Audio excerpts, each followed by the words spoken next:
Graça e paz, queridos irmãos em Cristo, seja bem-vindo ao canal Doutrina do Sete. Queridos, eu estava olhando uma página no Facebook do Calvinista, né? Eu sigo duas páginas interessantes, eu sigo a página Calvinistas e sigo a página Heresias Calvinistas.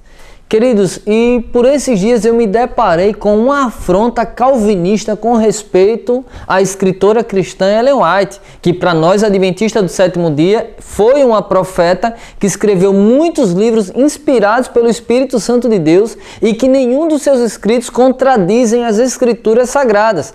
E outro detalhe, eles começaram lá a ridicularizar a nossa fé, aí eles colocaram que os ETs também guardam o sábado, e ele coloca a foto de um ET e a foto de Ellen White. Eu vou mostrar aqui para você, eu tirei prints e vou mostrar aqui para vocês. E tem um textão lá, eles começam a contar meias verdades com respeito à nossa crença, com respeito à nossa fé.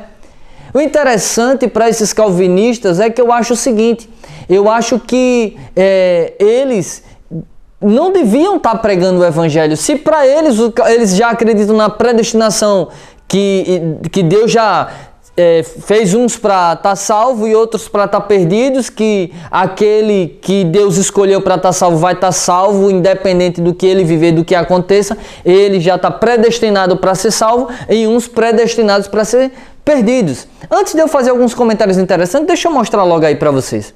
Acompanhe comigo aí na tela a página Calvinistas.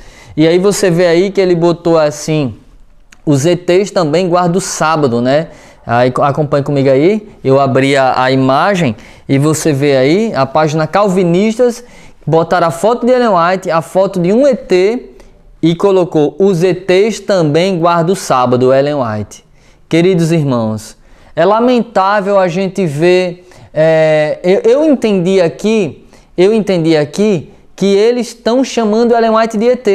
Apesar que talvez o contexto que eles estão abordando aqui é que Ellen White fala que em outros mundos, os mundos não caídos, eles guardam o sábado. E talvez ele quis fazer essa mensagem subliminar dizendo que Ellen White está dizendo que os ETs de outro mundo guardam o sábado. E o que ele quis dizer, talvez o contexto foi esse.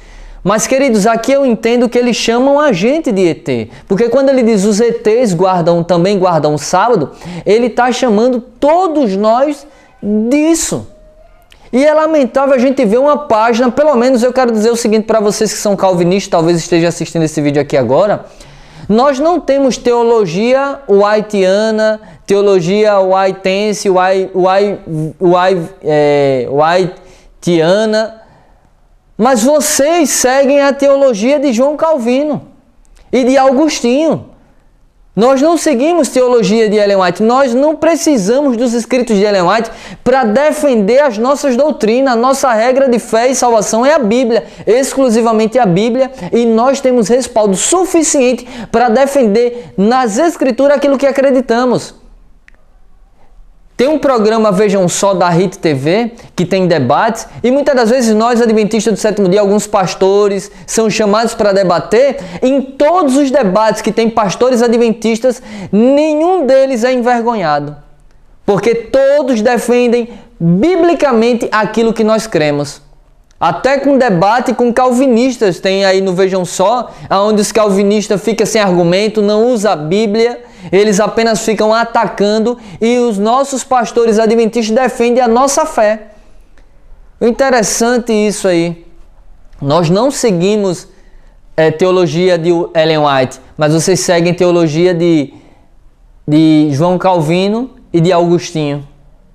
E para vocês, João Calvino e Agostinho têm uma autoridade praticamente superior às Escrituras, porque o que eles ensinam é contrário à Bíblia. E se você que é calvinista, eu quero até fazer aqui eu gosto muito das pregações de Paulo Júnior, ele é calvinista também, eu gosto muito das pregações de Paulo Júnior, mas há uma contradição no calvinismo, porque se já tem pessoas que vão ser salvas independente de qualquer coisa, para que pregar o evangelho? Se aqueles que são perdidos, estão perdidos para sempre, porque Deus já predestinou para a perdição, e outros predestinou para a salvação, para que pregar o evangelho? Não precisa nem pregar, se já tem gente predestinada para ser salvo e outros predestinados para ser perdido. Não precisa gritar igual o Paulo Júnior grita, não precisa fazer cultos e mais cultos para pregar para aqueles que já são salvos, porque Deus predestinou para ser salvo. E pregar para aqueles que estão predestinados para a perdição é falar em vão. Veja que contradição. Queridos, eu poderia aqui gastar muito tempo falando sobre o calvinismo, sobre as heresias do calvinismo, dos calvinistas. Sabe, mas para mim é perca de tempo, porque assim, quando as pessoas começam a afrontar, elas começam ele colocou a foto de Ellen White e a foto de um ET. E aí ele quis dizer que Ellen White fala, né, sobre os outros mundos, que os mundos não caídos guardam o sábado. E aí ele coloca esses mundos não caídos como os ETs. Mas aqui eu entendo também que eles chamam todos nós de ET. E por colocar uma foto de Ellen White e uma foto de um ET junto, eu entendi que ele quis causar, tipo assim, colocar Ellen White como algo ruim. Ou seja, chamar Ellen White de extraterrestre e todos os guardadores do sábado, todos os adventistas e os mundos não caídos de extraterrestres. Queridos, é lamentável. Mas eu vou deixar um vídeo aqui de um pastor não adventista do sétimo dia, ele refutando essas heresias calvinistas que são aí pregadas pelos calvinistas, pelos seguidores de João Calvino, pelas heresias dos seguidores de João Calvino e de Agostinho. Eu vou botar aqui, assista, você que é calvinista, que está aqui nesse vídeo, assista até o final. Você vai ver que você está sendo enganado por essas heresias de João Calvino, de Agostinho e dos calvinistas dos nossos dias. Que Deus tenha misericórdia de cada um de nós. Acompanhe comigo aí esse vídeo aí. Obrigado, pastor. Muito obrigado, meu querido. Reforço aqui as palavras da Ana, tá, gente? Foi um período muito bom, glória a Deus. Espero que seja a primeira vez de muitas, viu? Amém. Se Deus assim quiser, né?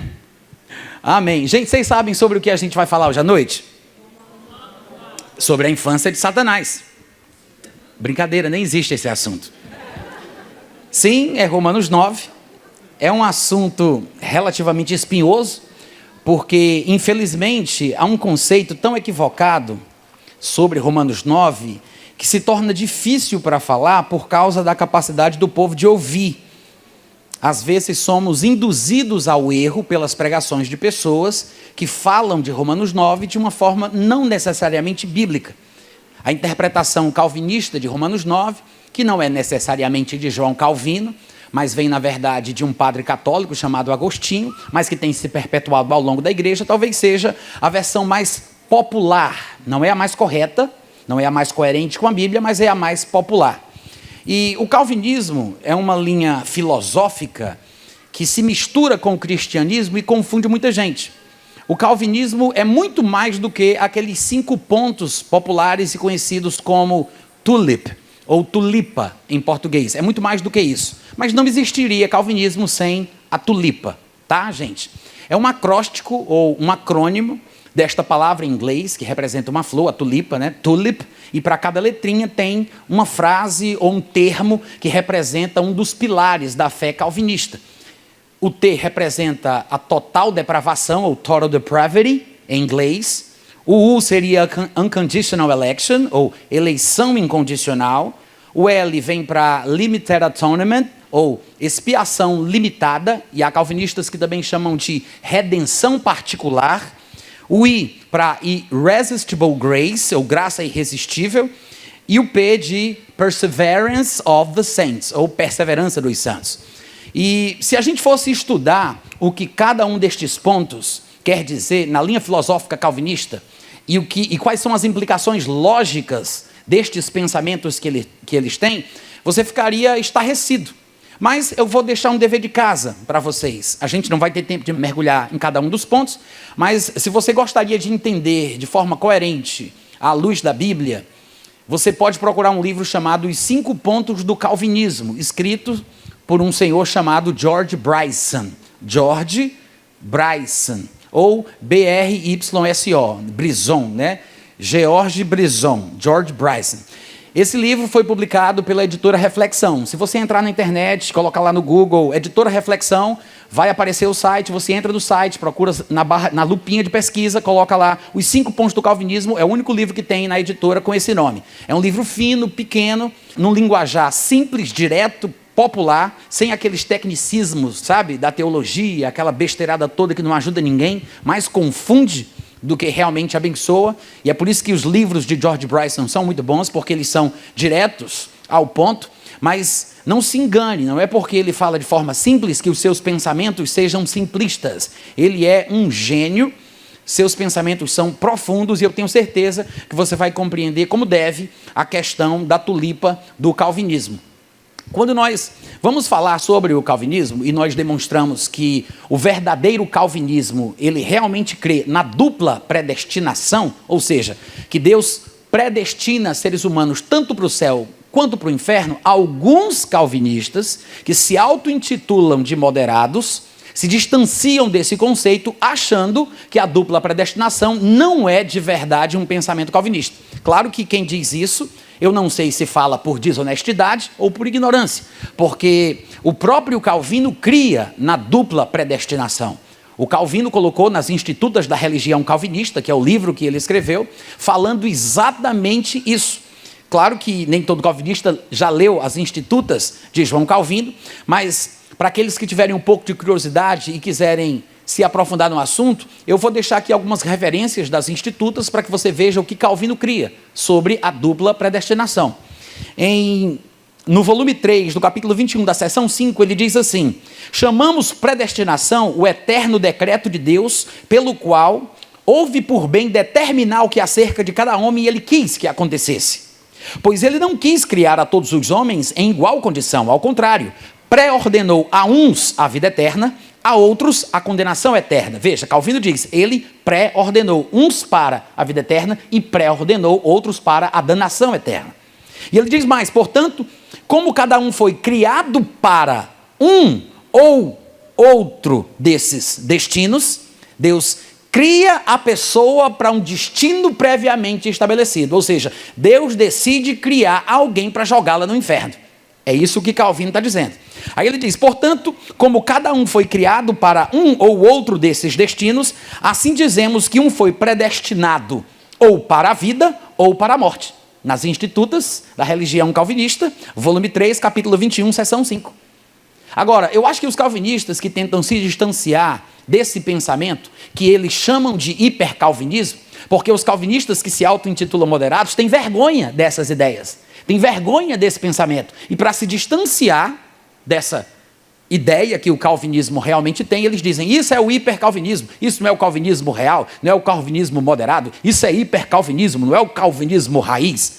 Então a gente vai ter que se questionar se Calvino era ou não era calvinista. Porque é Calvino quem diz que crê na dupla predestinação, exatamente como Agostinho, que era o tutor intelectual dele, né? De quem ele pegou as ideias emprestadas, o próprio Agostinho também cria no que é chamado, na teologia, de dupla predestinação. Que Deus supostamente, e eu já quero dizer logo de cara para quem não está entendendo, esse pensamento não é bíblico, tá, gente? Não é uma ideia realmente baseada na palavra de Deus, é uma interpretação filosófica daqueles que seguem esse segmento chamado calvinismo. Mas para aqueles que duvidam, porque de vez em quando surge algum calvinista metido a inteligente que tenta desdizer, dizendo que a dupla predestinação não é uma coisa realmente calvinista. Mas só para comprovar, eu mato a cobra e mostro a cobra, né? Eu não vou mostrar o pau, eu mostro a cobra.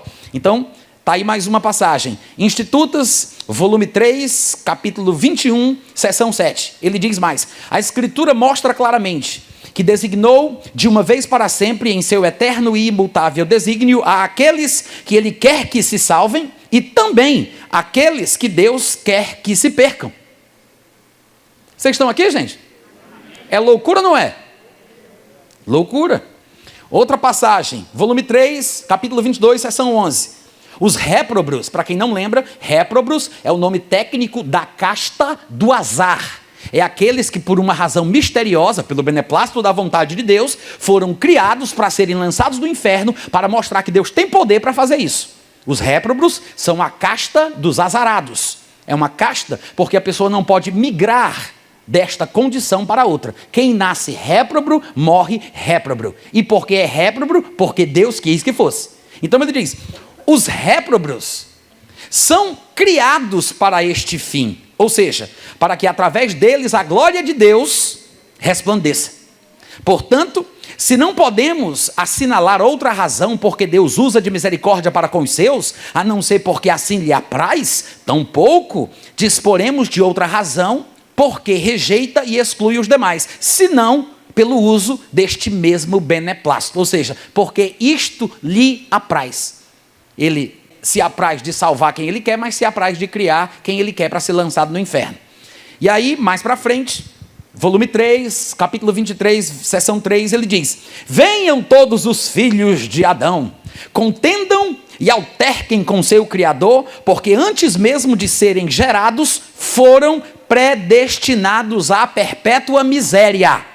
Antes de nascer, antes de ser criado, Deus destinou esses indivíduos à eterna miséria.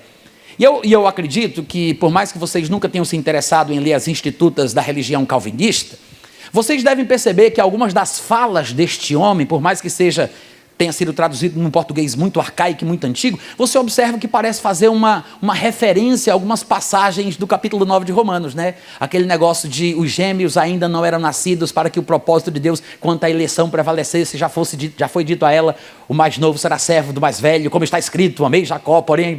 Aí o pessoal pensa, rapaz, eu acho que ele está falando de uma coisa que está na Bíblia em algum lugar.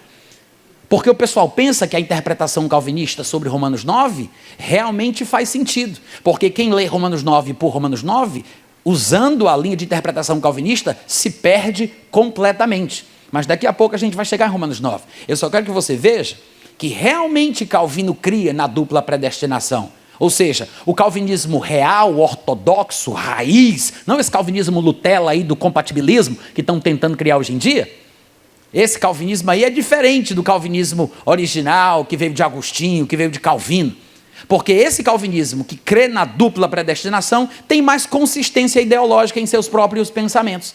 Porque se Deus ele escolhe alguém para salvar, automaticamente, quem não foi escolhido para ser salvo, foi escolhido para ser destruído. Ainda que as pessoas tentem, por meio de filosofia, argumentar de uma forma que pareça que não é isso que acontece. Mas são apenas verborreias, são apenas falácias, coisas sem fundamento. Eles tentam desculpar Deus por ter escolhido uns e não ter escolhido outros, quando na verdade, até Calvino dizia, não, Deus não escolhe só alguém para salvar, ele escolhe quem ele quer salvar, mas ele também escolhe quem ele quer jogar no inferno.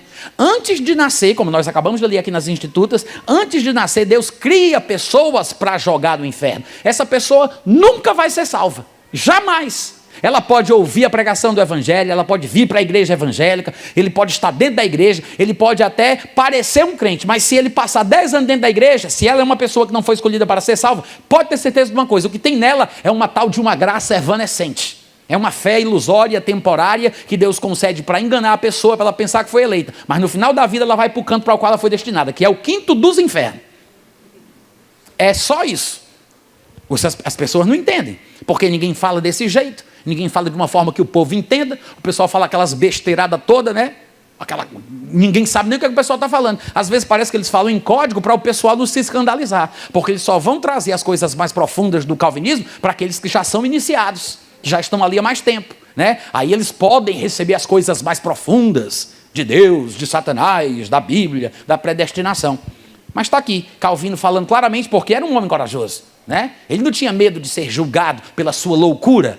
Graças a Deus que ele foi sincero em falar as besteiras que ele pensava. Porque assim a gente pode esfregar na cara de qualquer um que disser que é mentira, que o calvinismo não é isso, que não existe a dupla predestinação. Então ele diz mais.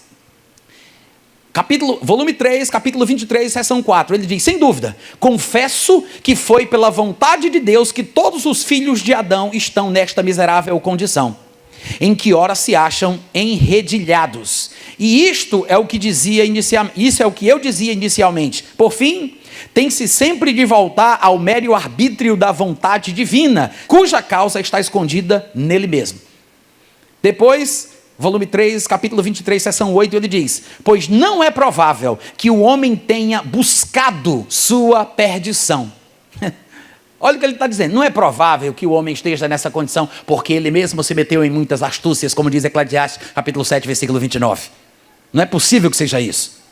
Não é provável que o homem tenha buscado sua própria perdição pela mera permissão de Deus e não por sua ordenação. O que é que ele está dizendo? O homem não está na condição que está, o homem não buscou a sua perdição porque Deus simplesmente permitiu. O homem está na condição que está, buscando a sua própria perdição, se autodestruindo porque Deus decretou, só porque Deus quis, porque Deus ordenou. Não por sua permissão, mas pela sua ordenação. Como se realmente Deus não haja estabelecido em qual condição quisesse estar a principal de suas criaturas. Em outras palavras, Deus é quem determina as minúcias da condição espiritual na qual se encontram os seres humanos. Ele é quem determina. Depois, no volume 3, capítulo 23, versículo 8, seção 8, ele diz: o primeiro homem, pois, caiu porque o Senhor assim julgara conveniente. Ou seja, por que Adão pecou? Porque Deus quis. Porque Deus quis. Como é que o homem cairia se não fosse por um decreto divino? Como é que o homem pecaria se não fosse pela vontade de Deus? Como é que o homem pode fazer alguma coisa fora daquilo que Deus quer? Esse é o argumento inteligente que o homem tem para falar. Aí ele diz: o primeiro homem, pois, caiu porque o Senhor assim julgara ser conveniente. Porque ele assim o julgou, nos é oculto. Entretanto, é certo que ele não o julgou de outro modo, senão porque via daí ser com razão iluminada a glória do seu nome. E o que foi que ele quis dizer, trocando em miúdo? Que o homem só pecou porque Deus quis, e Deus quis que ele pecasse porque o seu nome seria glorificado. Por quê? Não sei, mas só sei que foi assim. É isso que Calvino diz aqui. E, claro, eu fiz uma separação de apenas alguns trechos para comprovar o fato, né? Porque de vez em quando os calvinistas gostam de dizer: você está atacando uma coisa que não é o calvinismo, você está atacando o espantalho, isso não é o que Calvino cria. E agora, o que é que tu vai fazer com as institutas do Calvino? O que é que tu vai fazer com as institutas do homem? Vai inventar outra desculpa? Sabe por que as pessoas continuam seguindo esse tipo de filosofia? Porque eles estão cegos, presos nesse engodo diabólico. E é por isso, obviamente, que quando chegam em Romanos capítulo 9, eles não conseguem enxergar o que está escrito aqui. Não tem como a pessoa enxergar, porque ela está doutrinada, viciada, condicionada. Não tem condição de você ler Romanos 9 com uma predisposição mental para interpretar da forma que o teu pregador predileto te convenceu que você tem que fazer. Quantos estão me ouvindo?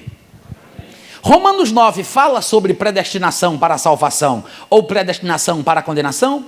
Nunca falou, em lugar nenhum diz isso. Não tem a metade de um versículo em Romanos 9 que toca nesse assunto. Não tem a metade de um versículo em Romanos 9 que fala sobre esse assunto. Mas por incrível que pareça, as pessoas pensam que quando ele fala sobre o nascimento de Isaac, de Ismael, de Jacó e de Esaú, endurecimento do coração de Faraó, etc. e tal, a expressão vasos de ira, vasos, eles pensam que Deus, ou vamos dizer assim, Paulo estaria falando sobre isso. Mas um problema como esse se resolve de forma simples. Bastava que alguém dissesse para os nossos queridos amigos calvinistas que Romanos 9 vem depois de Romanos 3, 4, 5, 6, 7, 8 e vem antes de Romanos 10, 11, 12. Faz parte de um contexto maior. Quem não observa o assunto sobre o qual Paulo vem tratando ao longo de Romanos, quem não entende que Paulo está desenvolvendo uma ideia de forma lógica, clara, quem não entende isso, vai se perder em Romanos 9, porque ele vai pensar Romanos 9, vai tirar do seu contexto e achar que Romanos 9 está dizendo o que Paulo na verdade não diz. Romanos 9 é a comprovação de que não existe a predestinação calvinista. Veja, eu disse predestinação calvinista. Eu não estou falando sobre a predestinação bíblica, da qual Paulo falava em Romanos capítulo 1, versículo 5, versículo 11, da qual ele mencionou em Romanos capítulo 8, versículo 29, ou da qual ele faz alusão de forma alegórica em Gálatas capítulo 4, quando fala sobre o tempo predeterminado pelo Pai. Não tem nada a ver com a predestinação paulina, com a predestinação bíblica. Não dá nem para a gente entrar nesse assunto, porque não dá para pregar a Bíblia toda numa noite só, né? Mas eles acham que Romanos 9 estaria falando sobre predestinação divina para gente que vai ser salvo e para gente que não vai ser salvo. Quem Deus quis que fosse salvo, quem Deus quis que não fosse salvo. Mas só uma visão panorâmica de alguns versículos aqui em Romanos 9, Romanos 10, Romanos 11, só assim, uma seleção específica de alguns versículos já mostra que esse pensamento é totalmente equivocado. A gente vai já fazer a nossa leitura versículo por versículo, se Deus quiser e eu conseguir também, tá? Mas veja que o assunto de Romanos 9 não é outro, senão a salvação de Deus a todos os homens, sem acepção de pessoas. E Romanos 9 é o cume dessa argumentação, de que não existe predestinação de classe A, B, de raça X ou Y para ser salvo. Claro que o argumento de Paulo aqui se resume aos povos judeus e gentios, mas é sobre isso que ele está argumentando. O livro inteiro de Paulo aos Romanos é sobre essa questão de Deus não fazer acepção de pessoas. Que Deus é o mesmo Deus do judeu e é o Deus do gentil. Ele é o Deus do circunciso e é o Deus do incircunciso. Que Deus ele salva um e Deus salva o outro. Que não tem ninguém melhor do que ninguém. Que não tem ninguém mais especial do que ninguém. Não tem ninguém que está predestinado para ser salvo em relação ou em detrimento a outro grupo. É exatamente sobre isso que Paulo vem falando. Se nós fôssemos conferir alguns versículos de Romanos 9, nós perceberíamos claramente que Paulo vem tocando nesse assunto o tempo inteiro. O debate sobre judeus e gentios, desde o começo até o fim. Só para dar um exemplo, veja que em Romanos 1,16 ele diz: pois eu não me envergonho do evangelho, porque é o poder de Deus para a salvação de todo aquele que crê. Primeiro do judeu e também do gentil, do grego. Em Romanos 2,9 ele diz: vem tribulação, vem angústia sobre a alma de qualquer homem que faz o mal, ao judeu primeiro, mas também vem para o gentil. É o tempo inteiro ele fazendo isso. Claro que ele vai entrar em outros assuntos, em outros contextos, mas ele sempre vai estar fazendo referência ao judeu e ao gentio e a forma de Deus lidar com cada um desses grupos. Em Romanos 2,10 ele diz: glória, porém, e honra e paz a todo aquele que praticar o bem, ao judeu primeiro e também ao gentio.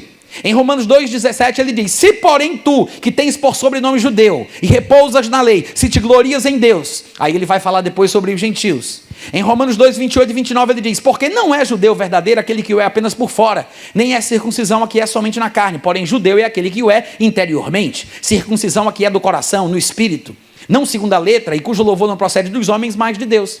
Aí lá em Romanos 3, do 1 ao 3, ele vai perguntar: qual é, pois, a vantagem de ser judeu? Aí ele diz: ou qual a utilidade da circuncisão? Muita, sob todos os aspectos, mas principalmente porque aos judeus foram confiados os oráculos de Deus, as palavras de Deus, a vontade de Deus, a mensagem de Deus. E daí, se alguns não creram, a incredulidade deles vai desfazer a fidelidade de Deus? Claro que não.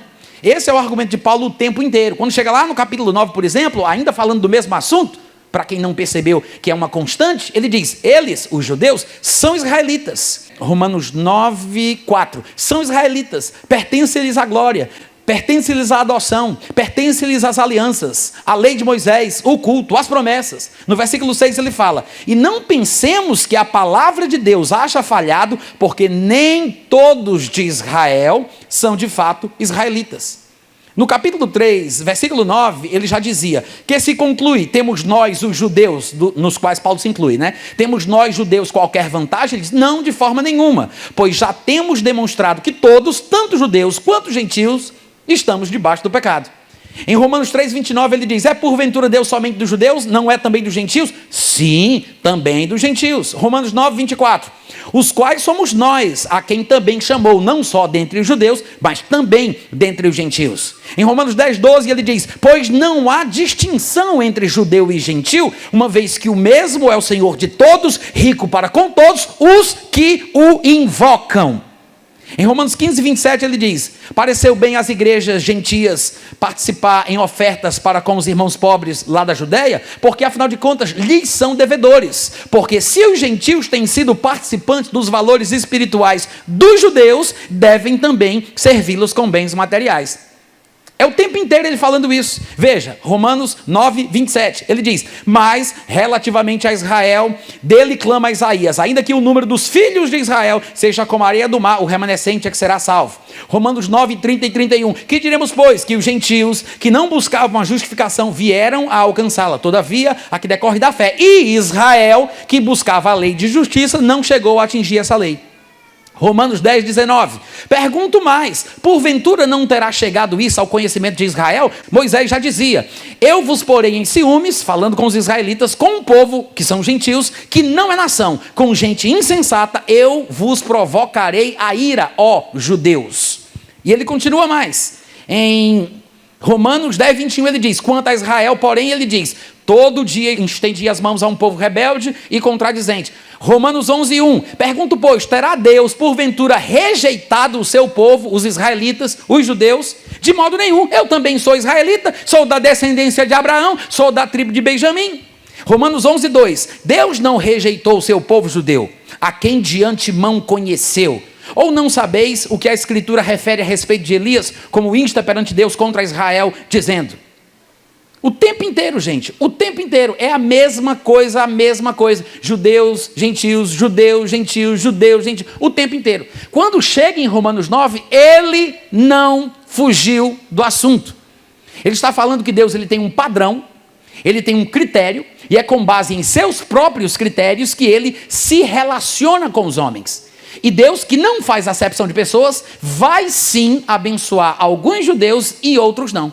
Então Paulo vai, na verdade, desenvolver uma narrativa de como quem está sendo confrontado pelos judeus, porque é como se os judeus dissessem, Paulo, eu não aceito isso, nós somos parte do povo eleito, nós fazemos parte do povo que foi escolhido por Deus, nós somos filhos e descendentes de Abraão, somos livres, nunca fomos escravos de ninguém, como é que tu vem dizer agora que por causa desse Jesus, eu que sou judeu, posso perder a bênção, posso perder o meu lugar, posso perder a minha posição? Então Paulo, ele vai rebater estas possíveis perguntas que surjam na cabeça dos judeus, porque ele quer mostrar que Deus não faz acepção, e que Deus, com o seu critério, com base na sua própria maneira de ver as coisas, ele vai sim rejeitar alguns judeus carnais que insistem em querer estabelecer a sua própria justiça e não se submetem à justiça que Deus estabeleceu em Cristo Jesus. Vocês estão me ouvindo? Como é que a gente sabe que Romanos 9 fala sobre isso? Porque logo nos primeiros versículos Paulo vai deixar bem claro, para a gente não perder o fio da meada à medida que a gente for lendo Romanos 9. Veja o que ele diz no versículo 1. Digo a verdade em Cristo, não minto, testemunhando comigo no Espírito Santo a minha própria consciência. Tenho grande tristeza e incessante dor no meu coração. Por quê, Paulo? Ele diz, porque eu mesmo desejaria ser maldito, separado de Cristo, por amor de meus irmãos. Que irmãos são esses de que ele está falando aqui? Os irmãos em Cristo? Hein, gente? Que irmãos são esses aqui? Os judeus. Irmãos segundo a carne. Ele não está falando dos irmãos em Cristo.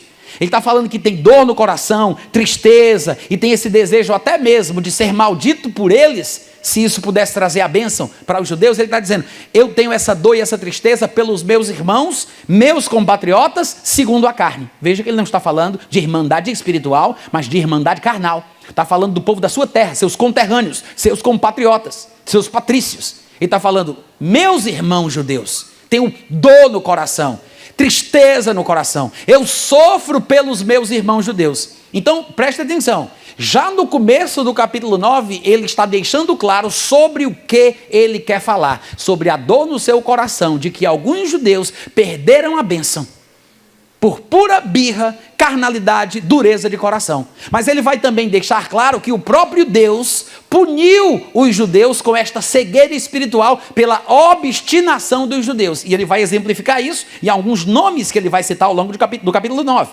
Mas eu quero que você entenda qual é o contexto. Veja qual é a situação. Paulo está triste. Paulo está sofrendo. Ele intercede pelos judeus. Ele chora pelos judeus. É esse o tema do capítulo 9. Então ele continua. Quem são estes de quem Paulo diz que sente tristeza? Quem são estes por quem Paulo sofre? Ele diz, são os israelitas. Olha aí o versículo 2. Quem são? Os israelitas. Por que essa tristeza? Afinal de contas, legalmente, é deles o conceito bíblico da adoção. É deles a glória prometida por Deus aos homens. É deles que vem as alianças sobre as quais estudamos na Bíblia. É deles que surgiu a lei de Moisés. É deles o culto, as promessas, os patriarcas, até o Cristo descende dos israelitas.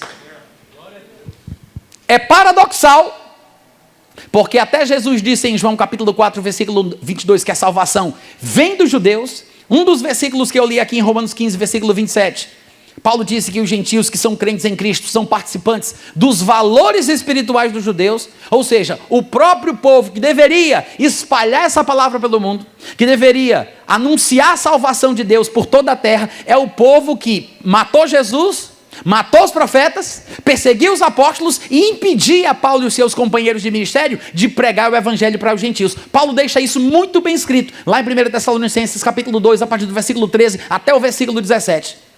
Ele diz, os judeus por causa disso não agradam a Deus, são adversários de todos os homens, mas a ira de Deus caiu sobre eles de forma definitiva, mostrando que Deus os puniu com cegueira, com endurecimento, endureceu o coração dos judeus, não de forma gratuita, mas porque eles mereceram, porque Deus, como vingador que é, não pune sem motivo, como está escrito lá em Romanos capítulo 13, se eu não me engano é o versículo 4, quando ele está falando sobre autoridades. E ele diz que os magistrados são, na verdade, ministros de Deus. No versículo 4 ele diz assim, visto que a autoridade é ministro de Deus para o teu bem, entretanto, se fizeres o mal, teme, porque não é sem motivo que a autoridade traz uma pistola, uma espada, um fuzil.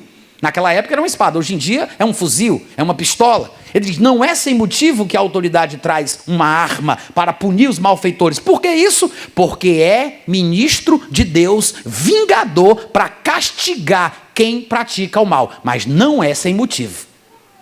O problema é que a filosofia determinista e fatalista, tanto o hinduísmo, o raul-seixismo, como o calvinismo, dizem que Deus faz simplesmente porque pode. Ele mata quando quer porque pode, ele pune a quem ele quer porque deseja. Não há necessariamente um motivo pelo qual Deus faça isso com alguém. É como se Deus fizesse porque quer fazer. Como se a pessoa fosse má porque primeiro Deus quis que ela fosse má, para que Deus possa puni-la porque ela é má. Mas veja que é injustiça, porque a pessoa vai ser punida porque é má, mas é má porque Deus quis que fosse? Não faz sentido. É um Deus maquiavélico, é um Deus que não é bíblico. Não é esse o Deus que Jesus Cristo veio demonstrar ao mundo. Amém, irmãos? Então lembre, Deus pune, pune. Deus mata, mata. Deus se ira, sim. Deus lança no inferno, lança. Mas não é sem motivo. O Deus vingador pune, mas não é sem motivo. Assim como os ministros de Deus, as autoridades, os policiais, os magistrados, trazem uma pistola não sem motivo, mas para punir quem pratica o mal, porque são representantes de Deus. Ora, se eles representam a Deus dessa forma, é porque o próprio Deus que é representado nessas ações também não faria diferente. Ele não pune sem motivo. Amém, gente? Amém. Então vamos lá. Então ele diz aqui, na introdução até o versículo 5, dizendo que este sobre quem ele vai começar a falar, motivo da sua tristeza, motivo da dor do seu coração, são os israelitas, são os judeus, e dá para entender por quê, meu Deus do céu. Porque é paradoxal, o povo de Deus está contra Deus. O povo de Deus rejeita a Deus. O povo de Deus não se submete à justiça que Deus quer estabelecer por meio de Jesus Cristo. Em si mesmados, por acreditarem que são descendentes de Abraão, de Isaac e Jacó, né? A síndrome do pedigree sagrado, se achando melhor do que todo mundo, o creme de la creme, né? Uma casta especial, predestinados para a glória, jamais poderiam ser comparados com pecadores. Então Paulo vai mostrar que isso não existe. Não tem esse negócio de só porque você nasceu judeu ou numa casta especial, você está predestinado para ser salvo. Romanos 9 é o contraditório do calvinismo. Só que, claro, eles não viram isso. Mas é exatamente o contrário do que Paulo vai querer mostrar aqui. Tanto é que se você, por enquanto, desprezar o miolo de Romanos 9, que a gente vai ler daqui a pouco, mas se você fizer um pulo para o final do capítulo 9, quando Paulo vai retomar a ideia que ele deixou aqui no início do capítulo 9, veja o que ele diz, versículo 1 do capítulo 10, que poderíamos chamar também de versículo 34 do capítulo 9, porque a inserção de capítulos e versículos é uma coisa relativamente recente. Isso aconteceu no ano de 1300 e de 1500, 1200 os capítulos, 1500 os versículos, né? Foram os anos em que os capítulos e os versículos foram inseridos em nossas Bíblias. Então veja o que diz o versículo 1 do capítulo 10, que poderia ser o versículo 34 do capítulo 9. Diz assim, irmãos, ele falou um monte de coisa, aí ele retoma o fôlego e volta ao que ele acabou de dizer na introdução do versículo 1 ao versículo 5 que a gente leu. Ele diz, irmãos, a boa vontade do meu coração. Lembra que ele falou que tinha uma dor no coração, que ele estava triste, que ele sofria, queria até ser maldito em favor. Aí ele diz, irmãos, vou abrir o coração aqui de novo, deixa eu retomar o assunto. A boa vontade do meu coração, a minha súplica a Deus a favor deles. Deles quem? Deles quem? Dos judeus, dos israelitas, do povo de Israel, que é sobre quem ele vai falar do versículo 6 até o final do capítulo 9, né? É bom que a gente saiba disso, porque parece que tem gente que não consegue enxergar. Aí ele diz, a favor destes, de quem ele vem falando ao longo do capítulo 9 todo, a minha súplica a Deus a favor deles são para que sejam salvos. Opa, peraí. Se ele no capítulo 9 vai falar que só vai ser salvo quem Deus quer, se ele no capítulo 9 vai falar que Deus escolhe pessoas para serem salvas e determina quem não vai ser salvo, se Romanos 9 é uma espécie de confirmação da ideia louca de Agostinho e de Calvino, de que Deus é quem determina quem é salvo e quem não é, como é que Paulo é esquizofrênico a ponto de dizer isso em Romanos 9 e depois no capítulo 10 dizer, mas eu oro para que eles sejam salvos? Hein, gente? Vocês podem dizer amém de vez em quando? Como é que Paulo é doido de provar no capítulo 9, com os versículos que os calvinistas usam, como é que Paulo é doido de provar que só é salvo quem Deus quer, que não tem como uma pessoa ser salva sem ser pela determinação soberana, aspas, de Deus, que essa soberania que os calvinistas creem é uma caricatura, não uma soberania bíblica, mas é uma caricatura, representa muito mais um rei totalitário, um déspota, um ditador, do que um verdadeiro ser soberano. Porque a soberania não significa manipular, controlar, determinar de forma arbitrária, totalitária, não tem nada a ver com isso. Mas como é que Paulo poderia comprovar no capítulo 9 a suposta predeterminação para a salvação ou para a danação eterna? E depois no versículo 1 se dirige fala sobre os que ele falou no capítulo 9, dizendo, a minha oração a respeito destes de quem eu tratei no capítulo 9 é para que eles sejam salvos. Não faz sentido. Não faz sentido ele dizer que está orando para o povo ser salvo, se ele acabou de falar do povo que não tem como ser salvo, porque só vai ser salvo quem Deus quer. Quantos estão entendendo o raciocínio? Não faria sentido. Tanto é que quando você continua a leitura, veja que ele diz, versículo 2, porque lhes dou testemunho de que eles, estes de quem ele falou no capítulo 9, tá? Não pense que Paulo é louco e fugiu do assunto. Ele está falando tudo aqui em contexto. Porque eles tem zelo por Deus, os judeus, porém não com entendimento, porquanto desconhecendo a justiça de Deus e procurando estabelecer a sua própria, por meio da prática da lei, tentando observar os 613 mandamentos de Moisés, e essa palhaçada toda que a gente já conhece muito bem, ele diz, tentando estabelecer a sua própria justiça, não se sujeitaram a que vem de Deus, ou seja, por orgulho, pedantismo, coração duro, a pessoa perdeu a bênção. Eles não se sujeitaram à justiça que vem de Deus, porque o fim da lei, a lei de Moisés, que os judeus pensavam que por meio dela poderiam ser salvos, porque o fim da lei é Cristo, para a justiça de qualquer um que crê.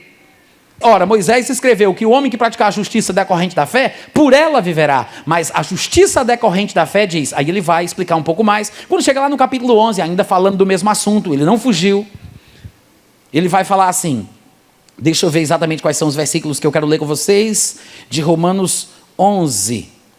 Aqui no versículo, desde o 1 ele vem falando sobre isso, né? Pergunto, pois, terá Deus porventura rejeitado o seu povo? De maneira nenhuma. Mas quando chega mais lá na frente, no versículo 13, ele diz assim, dirijo-me a vós outros que sois gentios, visto, pois, que sou apóstolo dos gentios, glorifico o meu ministério, para ver... Veja o que ele diz, eu faço isso para ver se de algum modo eu posso incitar aos ciúmes os do meu povo e assim salvar alguns. Ou seja, os judeus de quem ele trata no capítulo 9, que tinham perdido a bênção pela sua obstinação, pela sua falta de sujeição à justiça que vem de Deus, por quererem insistir em tentar estabelecer a sua própria justiça, ele diz, eu tento salvá-los de todas as formas, de todos os modos, inclusive tentando provocá-los aos ciúmes, para ver se eu consigo salvar alguns. E ele fala um pouco mais no versículo 21, ele diz no versículo 20, ele diz, bem, os judeus, pela sua incredulidade, foram quebrados. Tu, porém, que é gentil, mediante a tua fé, estás firme. Agora, não te ensoberbeças por causa disso, mas tenha temor. Porque se Deus não poupou os ramos naturais, que são judeus, também não te poupará. Versículo 22. Agora, considere a bondade e a severidade de Deus. Para com os que caíram, falando dos judeus, severidade. Mas para contigo, que é gentil, crente, a bondade de Deus, se e somente se, como diz na matemática, se nela permaneceres. Doutra sorte, se você não perseverar na bondade de Deus pela tua vida, tu também serás cortado. Mas tem outro detalhe, diz o versículo 23. Eles também, os judeus que foram cortados, eles também, se não permanecerem na incredulidade, serão enxertados, porque Deus é poderoso para colocar eles de volta de novo. Não tem como uma pessoa que tem um pingo de juízo, que entende que Romanos 9 está entre os capítulos de Romanos 9, ou seja, Romanos 9 vem depois do capítulo 5, 6, 7, 8, mas também está antes de 10, 11 e assim por diante. Uma pessoa que entende isso não tem como interpretar Romanos 9 dessa forma louca. Não tem como. Por quê? Porque por mais que ele não entenda as colocações que Paulo faz aqui, ele percebe que ele vai se sentir impedido pelo desenvolvimento lógico que ele apresenta nos versículos seguintes. Ele não poderia estar falando sobre pessoas que não têm como se salvar, porque ele diz que até os judeus, de quem ele comentou no capítulo 9, se arrependerem, Deus os coloca de volta. Ele não podia estar falando sobre isso. Quantos estão entendendo?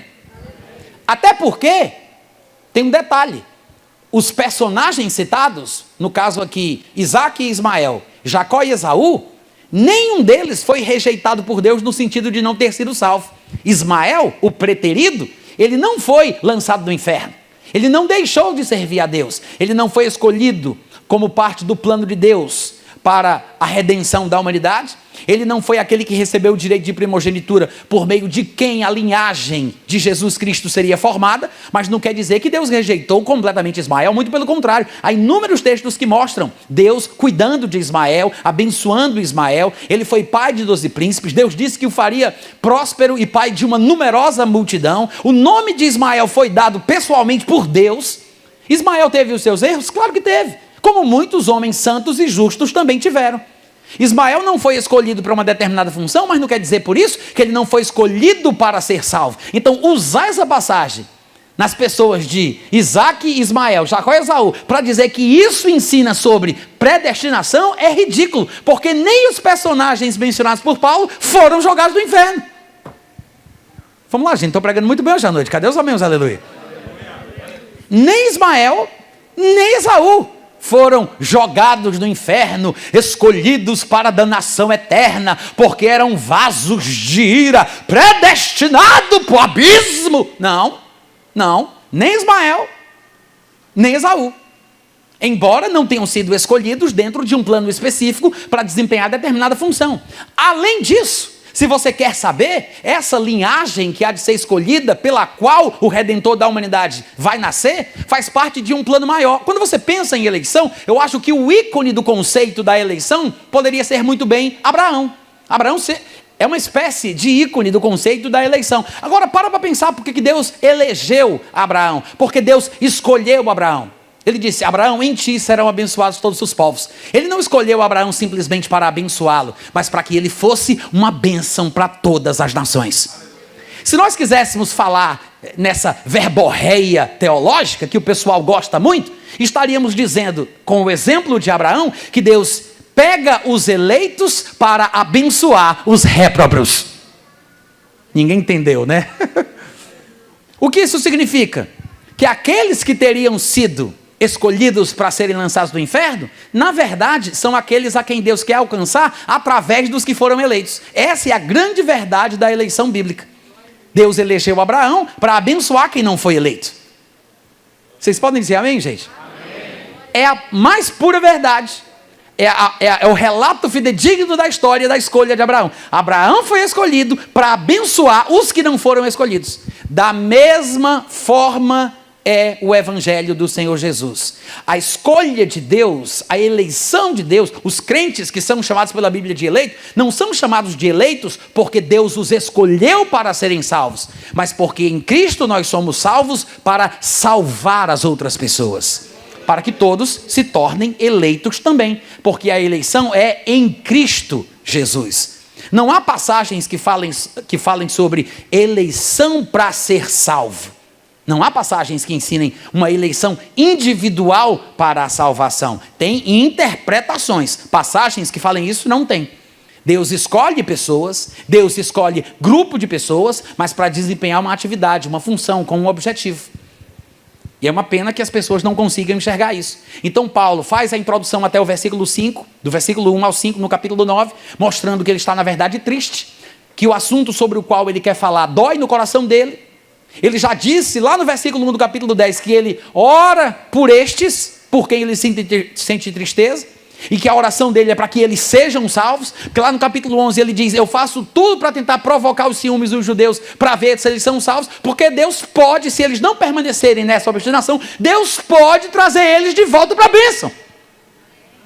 Então Paulo vai falar sobre isso, é um desabafo forte, mal compreendido por muitos, mas vamos tentar explicar um pouquinho do que é que Paulo está dizendo aqui. No versículo 6 ele diz: ora, e não pensemos que a palavra de Deus tenha falhado só porque nem todos de Israel são, de fato, israelitas. O que ele quer dizer com isso? É aquilo que ele fala lá em Romanos 2, 28 e 29. Porque não é judeu aquele que o é apenas exteriormente, nem circuncisão aquela que é somente na carne. Mas judeu é aquele que o é interiormente, e circuncisão aquela que é do coração, no espírito, cujo louvor não procede dos homens, mas de Deus. Ou seja, quem é o verdadeiro Israel de Deus? Outra expressão de Paulo quando ele falava sobre esse mesmo assunto. Não é aquele que simplesmente é descendente carnal de Abraão, Isaac e Jacó. Não é simplesmente aquele que é descendente carnal dos patriarcas, mas é aquele que nasce de novo, que passa pelo transplante espiritual do coração, onde Deus tira o coração de pedra e coloca um coração de carne, ou seja, a circuncisão do coração é aquele que é judeu por dentro e não por fora. Este é o Israel de Deus. Por isso ele diz: nem todos de Israel são de fato israelitas. Sim, eu sei que tecnicamente falando, naturalmente falando, carnalmente falando, são considerados israelitas, mas não aos olhos de Deus.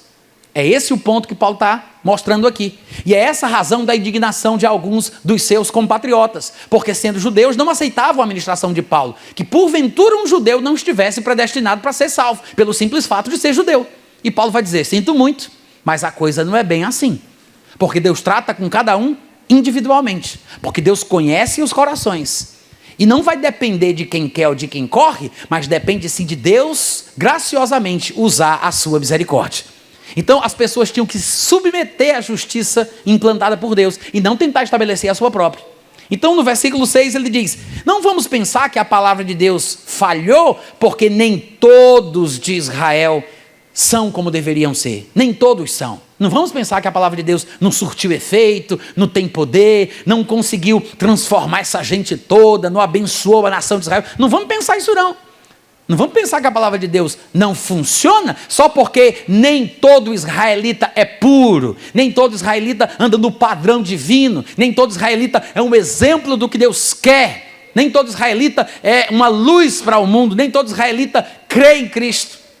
Porque, graças a Deus, os judeus escreveram o Novo Testamento, com uma pequena polêmica aí talvez em Lucas, porque ninguém sabe se ele era realmente gentil ou se ele era convertido ao judaísmo. Há um debate entre os teólogos, mas não vem ao caso, tirando ele, todos os outros que escreveram o Novo Testamento eram judeus, os apóstolos de Cristo eram judeus, Jesus é judeu, porque ele está vivo, assentado à direita do Pai, mas quando ele voltar para a terra, ele não vai para Brasília nem para Nova York, ele vai voltar para a terra dele, ele vai para Israel, porque ele é judeu.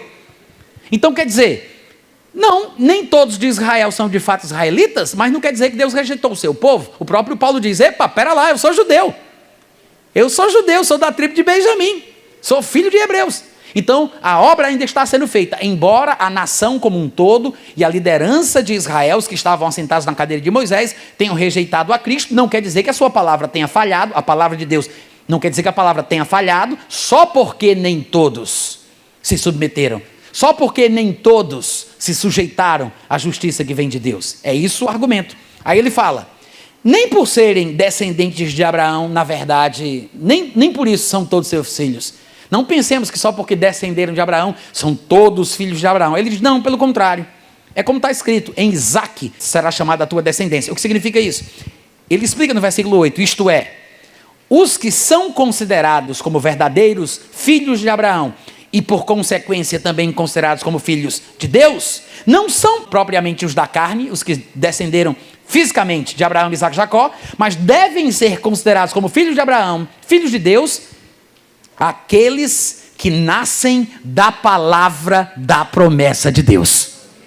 Ou seja, os que são como descendência os filhos da promessa. É claro que ele está usando como exemplo Isaque, que nasceu por uma palavra que Deus deu, em contraste com o nascimento de Ismael, que nasceu de forma natural, não de uma forma sobrenatural. Então ele usa isso como exemplo para mostrar que os verdadeiros descendentes de Abraão são aqueles que nascem pela palavra de Deus. É por isso que ele diz, devem ser considerados como descendência os filhos da promessa, porque a palavra da promessa é esta, por este tempo virei e Sara terá um filho.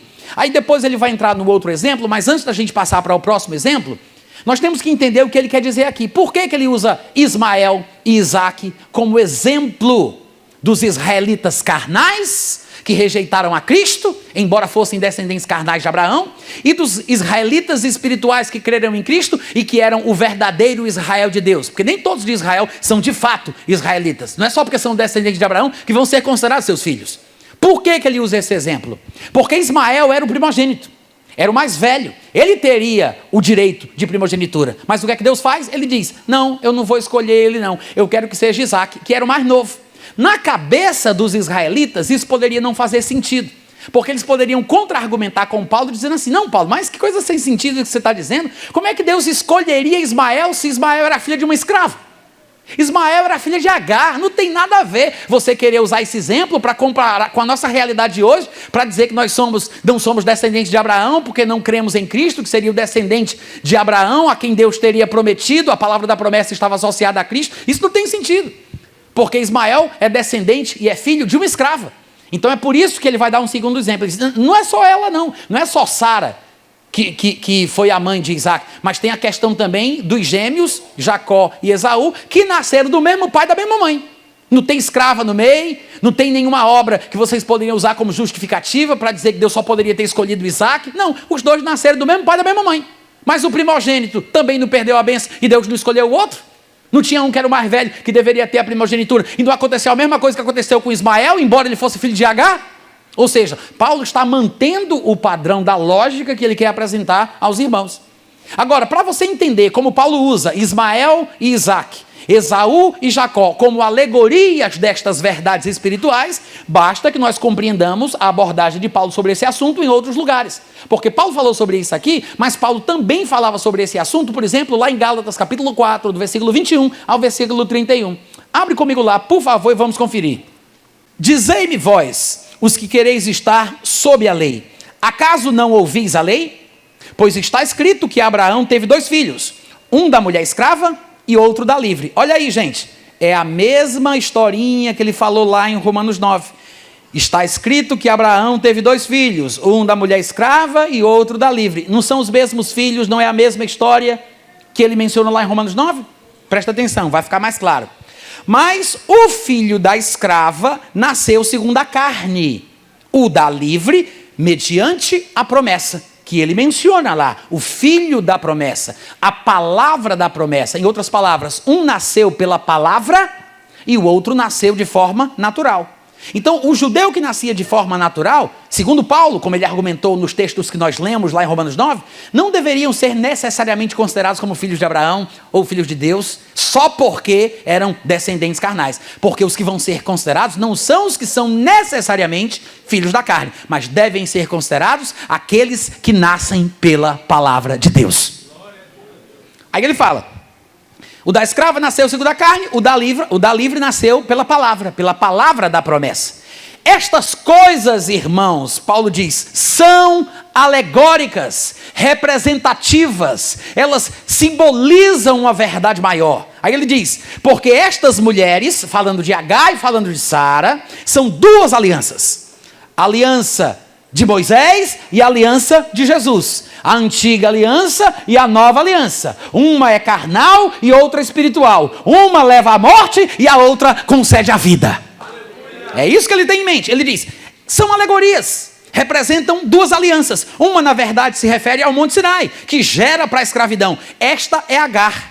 Ora, Agar é o Monte Sinai na Arábia e corresponde a Jerusalém atual.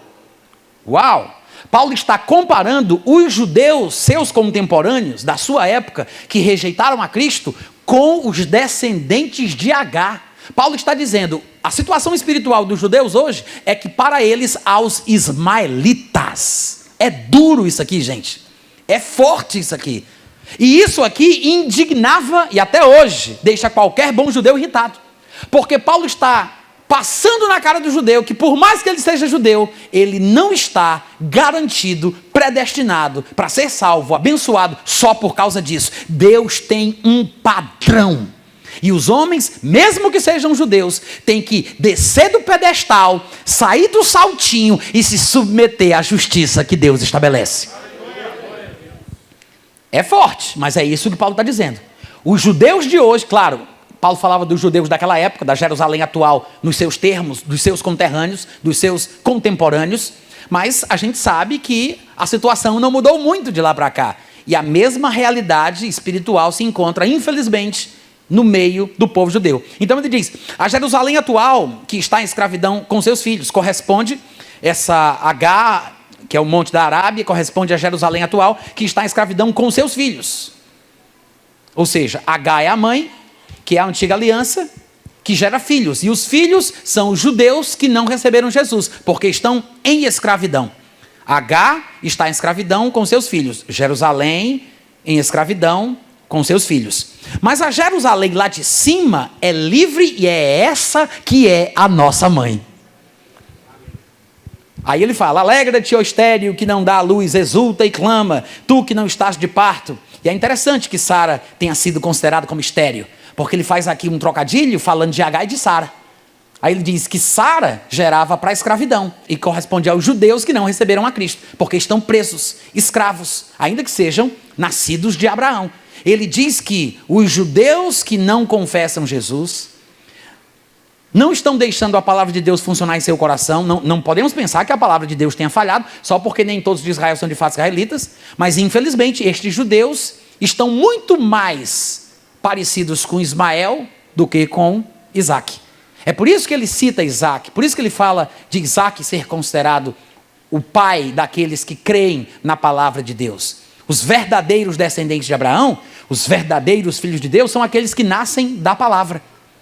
Paulo está, de forma dura e forte, mostrando para os judeus que eles nem se iludam, porque por mais que eles sejam judeus, eles não estão numa casta privilegiada e predestinados para a salvação. Não importa a atitude que mantenham contra o padrão que Deus estabelece para o homem ser salvo. Amém, gente? Aí no versículo 28 ele diz, vós porém, irmãos, e aqui ele fala com os irmãos em Cristo, não está falando com os irmãos segundo a carne, mas os irmãos no sentido espiritual. Mas vós, irmãos, sois filhos da promessa. Ou seja, filhos da promessa é a mesma coisa que ser filho de Sara, filho da palavra, filho de Abraão. Está no pacote dos eleitos. Está no pacote dos que são abençoados. Ele diz, vocês, irmãos, sois filhos da promessa, como Isaac, filhos da palavra. Vocês são descendentes de Abraão, porque nasceram pelo poder que a palavra de Deus tem. Deus prometeu e aconteceu. Deus falou e nós fomos regenerados.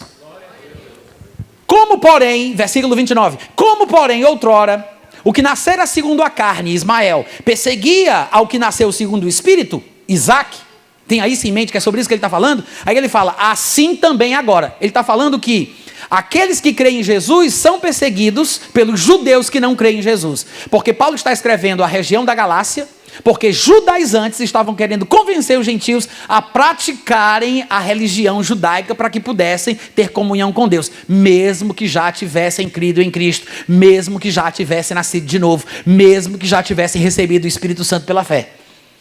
Aí Paulo está dizendo, é sempre assim, os carnais, os que pensam que têm que guardar a lei de Moisés para agradar a Deus, vão perseguir os que são espirituais. Do mesmo jeito que aconteceu naquela época de Ismael e de Isaac. Assim como o que nasceu segundo a carne perseguiu o que nasceu do Espírito, hoje em dia está se repetindo a história. É isso que Paulo está falando. Ele está fazendo uma alegoria, mostrando que judaizantes perseguem os judeus que creem em Jesus ou os gentios que creem em Jesus. Aí ele fala, versículo 30. Contudo, que diz a Escritura? Lança fora a escrava e o seu filho, porque de modo algum o filho da escrava será herdeiro com o filho da livre. Ou seja, não dá para tentar levar uma vida cristã mantendo os padrões do judaísmo. Com a perspectiva judaica, querendo viver como judeu, observando a lei de Moisés. Não dá para fazer as duas coisas ao mesmo tempo. Ou você se justifica pela fé em Cristo, ou então você vai decair da graça, você que tenta e se esforça se justificar pela lei. Ele diz, não dá para fazer as duas coisas juntas. Lança fora o filho da escrava, porque ele não vai herdar juntamente com o filho da livre. E versículo 31 ele conclui dizendo, e assim, irmãos, nós somos filhos não da escrava, nós somos filhos da livre.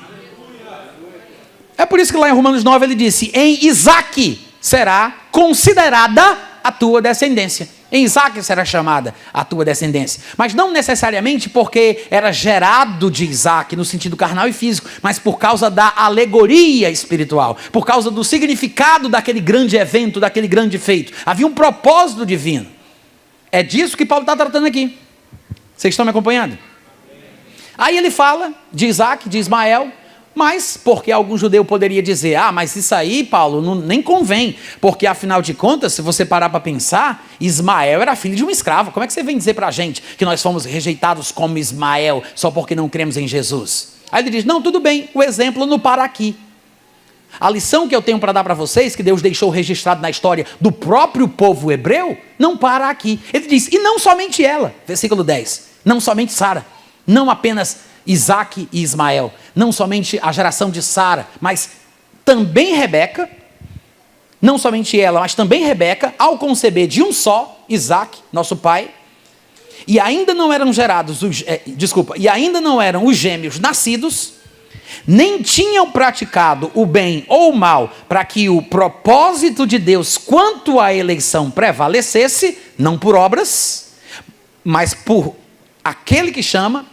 Já fora dito a ela, o mais velho será servo do mais moço, como está escrito, amei Jacó, porém me aborreci de Esaú. Bom, em primeiro lugar, as pessoas que leem isso de forma superficial e não fazem o dever de casa direito, pensam que Paulo está dizendo que antes de Jacó e de Esaú nascer, Deus já disse que ele tinha amado Jacó e aborrecido Esaú, mas não é isso que Paulo está dizendo aqui. Para falar a verdade, Paulo está fazendo citações de textos do Antigo Testamento. Um se encontra no primeiro livro da Bíblia, lá em Gênesis capítulo 25, e a outra citação se encontra no último livro do nosso Antigo Testamento, lá em Malaquias capítulo 1, do versículo 1 ao 4. Paulo não está falando de um acontecimento específico que está registrado em um lugar da Bíblia.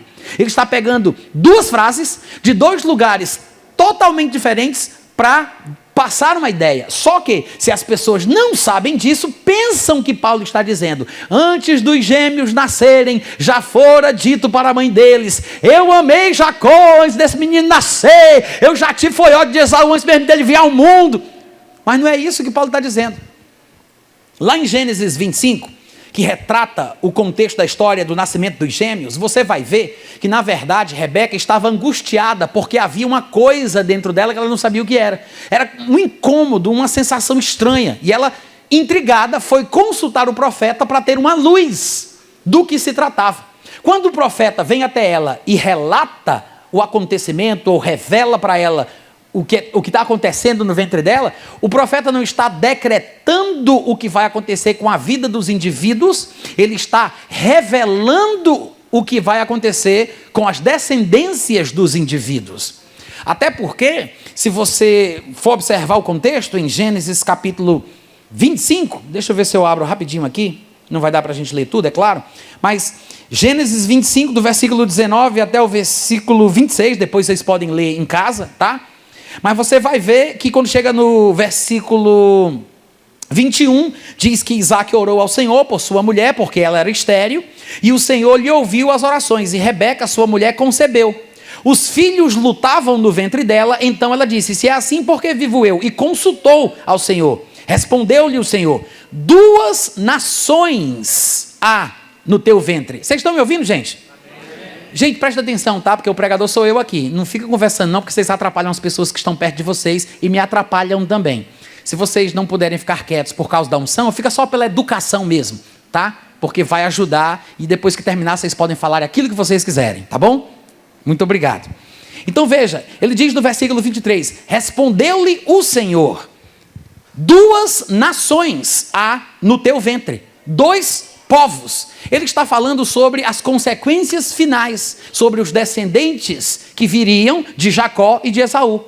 O texto não está falando necessariamente sobre Jacó ou sobre Esaú, mas está falando sobre os edomitas, que são descendentes de Esaú, e sobre os israelitas, que são descendentes de Jacó. Por isso ele diz, são 2 nações, 2 povos nascidos de ti, que se dividirão.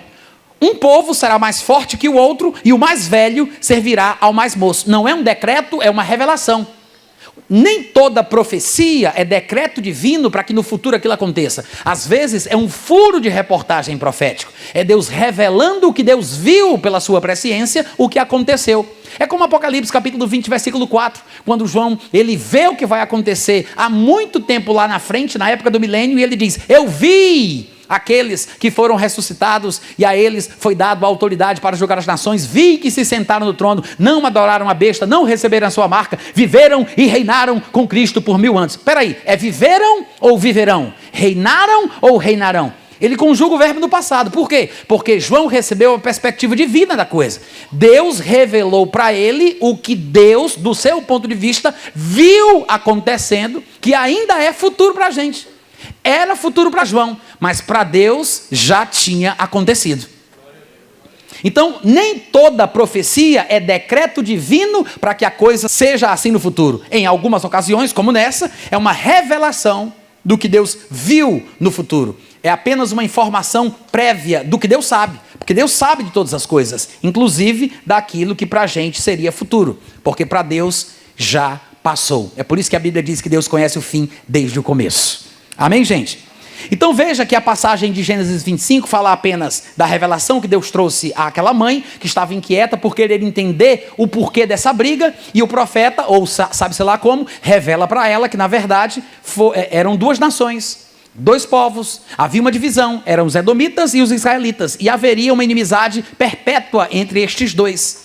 E ali Deus revela a ela o que se trata. Mas veja que em nenhum lugar aqui de Gênesis 25 tem aquela frase, mas antes que eles nasçam, quero deixar bem claro, eu amei Jacó, mas aborreci Esaú. Não tem isso. Vocês estão me ouvindo, gente? Amém. Não tem isso. E onde é que está essa frase que Paulo vai citar lá em Romanos capítulo 9? Em Malaquias capítulo 1. Abre lá comigo, por gentileza. É o último livro do nosso Antigo Testamento. E aqui você vai ver que é em outro contexto. Jacó e Esaú já tinham nascido, já tinham vivido, já tinham morrido. Os descendentes de Jacó e Esaú já tinham se formado em povos, em nações, já eram inimigos. Cada um já tinha feito aquilo que era certo ou feito aquilo que era errado. Depois de muito tempo na história, já tudo teria acontecido. Aí vem em Malaquias capítulo 1 e Deus faz uma abordagem falando sobre esse assunto e diz assim, no versículo 1. Sentença pronunciada pelo Senhor contra o povo de Israel, por intermédio do profeta Malaquias. Eu vos tenho amado, diz o Senhor, mas vós dizeis, em que nos tens amado? Aí ele fala, não foi Esaú irmão de Jacó? Disse o Senhor, todavia eu amei Jacó. Veja que quando ele diz aqui por intermédio do profeta Malaquias, eu amei Jacó, Jacó já nasceu, já viveu e já morreu. A conjugação aqui no passado, eu amei Jacó, é porque de fato era uma coisa pretérita. Ele não está falando eu amei Jacó antes de Jacó nascer, como nós temos a falsa impressão quando lemos Romanos 9. Porque Paulo pega um texto de Gênesis 25, junta com um texto de Malaquias 1, aí na interpretação calvinista louca que parece querer induzir a gente a pensar assim, a gente lê e acha que Paulo está fazendo exatamente isso, dizendo que Deus amou Jacó antes dele nascer. porque ele pega uma passagem do seu nascimento e uma passagem do futuro, quando Deus se refere a Jacó há muito tempo que ele já tinha vivido e morrido, e aí a gente fica nessa confusão.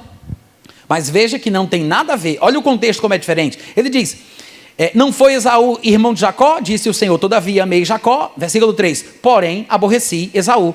E fiz dos seus montes, falando das terras de Edom, dos edomitas, fiz dos seus montes uma assolação e dei a sua herança aos chacais do deserto. Porque ele usa o nome Jacó e o nome Esaú como representação das nações, dos povos que descenderam deles, como foi revelado lá em Gênesis capítulo 25. E aí ele continua, versículo 4, se Edom diz, fomos destruídos, porém tornaremos a edificar as ruínas, então diz o Senhor dos Exércitos, eles edificarão, mas eu destruirei, e Edom será chamado terra de perversidade, povo contra quem o Senhor está irado para sempre. Versículo 5, os vossos olhos verão isso, e vocês vão dizer, Deus é grande também fora dos limites da terra de Israel. Esse é o contexto da frase citada por Paulo em Romanos 9:13, como ele diz, como está escrito, amei Jacó, mas me aborreci de Esaú. Por que ele cita Jacó e Esaú? Exatamente pela mesma razão que ele citou Isaac e Ismael. Porque Esaú era o primogênito, e agora ele não é filho de nenhuma escrava. Ele é filho do mesmo pai e da mesma mãe.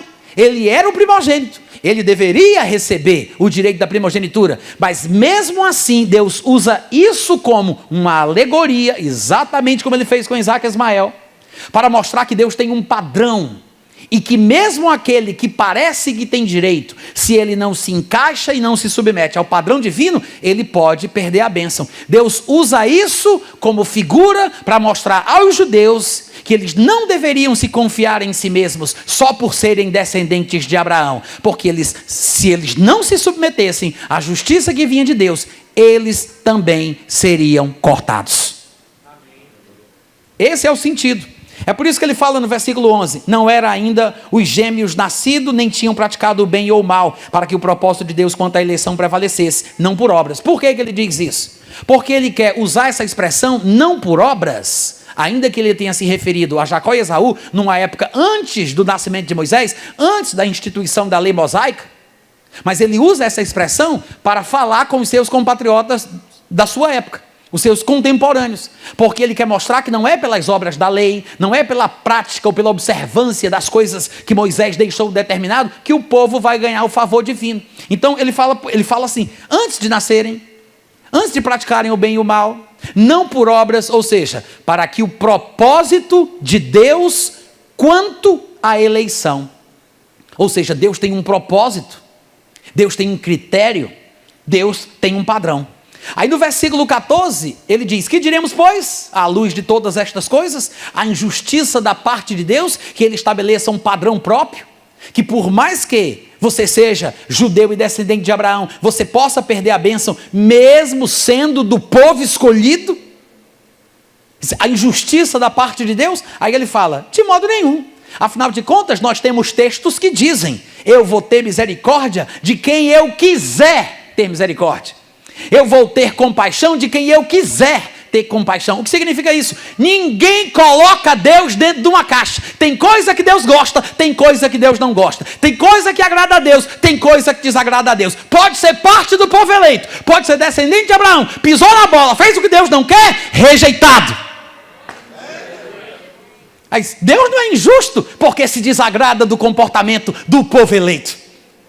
Porque ele salvou todo mundo lá do Egito, mas depois destruiu no deserto aqueles que foram incrédulos.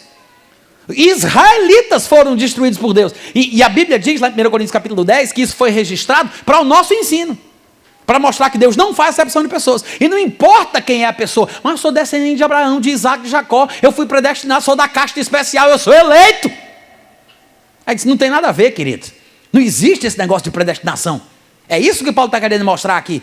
Claro que as pessoas que hoje em dia tentam usar Romanos 9 para filosofar, eles se baseiam em argumentos teológicos, não em argumentos exegéticos, bíblicos, fundamentados nas escrituras. Quantos estão me entendendo? Aí ele diz, a injustiça da parte de Deus? Claro que não. Tem coisa que apraz, agrada a Deus, tem coisa que desagrada. E Deus vai reagir, a partir da sua própria capacidade. Aí é que está. Quem é o homem para querer medir força com Deus? Deus diz, o homem vai ser salvo por meio da fé em Jesus Cristo. Aí chega um metido descendente de Abraão e diz, mas rapaz, eu não esperei a vida toda para ser salvo, guardando as coisas de morrer, para tu vir agora dizer que eu tenho que acreditar em Jesus, não. Eu mereço a minha salvação, pode me dar agora, viu, pai? Quem é doido de querer medir força com Deus? Para bater boca com Deus? Tem coisa que Deus gosta, tem coisa que Deus não gosta. Não há injustiça nenhuma da parte de Deus. Deus tem o seu padrão, Ele tem os seus critérios. Ele vai ter misericórdia de quem Ele quiser ter misericórdia. E acabou essa conversa.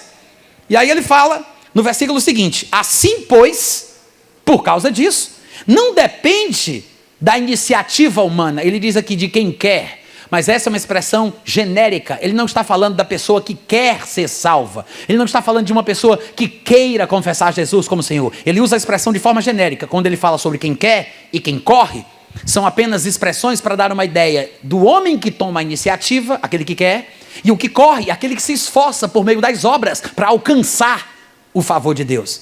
Quem quer e quem corre é o homem na sua mentalidade carnal, pensando pela sua iniciativa e pelo seu esforço. Ele pode obter alguma coisa da parte do Pai. Mas não é uma questão de esforço humano. Não é uma questão de iniciativa humana. É uma questão de Deus usar a sua misericórdia. É só baixar a cabeça e respeitar, querido. É só se submeter à justiça que vem de Deus. É só ser humilde. É isso que ele tem em mente aqui. É isso que Paulo quer mostrar para os judeus obstinados, ensimesmados, carnais, achando que são de uma casta especial, predestinados, escolhidos para serem salvos. Não tem que arranque a besta da mão dele. Ele é filho de Abraão. Não, Paulo está mostrando aqui que isso não existe. Romanos 9 existe para provar que isso não existe. Aí ele vai e fala, 16, eu sei que eu já falei, mas eu vou ler. Assim, pois, não depende de quem quer ou de quem corre, mas de usar Deus a sua misericórdia. Pois, por quê? Versículo 17, a Escritura diz a Faraó, para isto mesmo te levantei. É assim que está na minha versão revista e atualizada de João Ferreira de Almeida. Mas é possível que outras versões melhores coloquem a coisa como realmente está escrito lá no Antigo Testamento. Porque se a gente fosse conferir a passagem de Êxodo, capítulo 9, versículo 16, se eu não me engano é esse texto, deixa eu ver aqui, é isso mesmo. Lá está escrito assim, mas deveras por isso te tenho mantido, te tenho suportado. Isso é essa passagem que Paulo está fazendo menção. E quando a gente lê nessa tradução que eu li aqui, parece que Deus criou Faraó, levantou, fez Faraó existir, ser o que ele era, né? Para usá-lo a seu bel prazer, com um propósito mais elevado. E te levantei. Não, o texto lá de Êxodo 9,16, que está sendo citado parafraseadamente por Paulo aqui, diz, é por isso que eu estou te suportando, estou te aguentando, tua batata está, como é que diz tua batata está assando, querido. Ele diz, por isso te tenho suportado. Eu estou te aguardando, estou te mantendo, estou te suportando, a fim de te mostrar o meu poder e para que seja o meu nome anunciado em toda a terra. Em outras palavras, não é necessariamente como a gente supõe quando lê te levantei. A gente tem que fazer esse dever de casa para perceber que talvez existam versões melhores para a frase, que é uma citação desse texto de Êxodo 9,16. Eu te mantenho, a tua batata está assando, eu estou aguentando as pontas, estou te suportando, te tenho mantido, né? Para mostrar em ti o meu poder e para que o meu nome seja anunciado por toda a terra. Como a gente acabou de ler, é Êxodo 9,16, né? E aí ele fala, logo tem ele misericórdia de quem ele quer, mas como acabou de ser demonstrado pelo exemplo de Faraó, também tem uns a quem Deus tem prazer de endurecer o coração.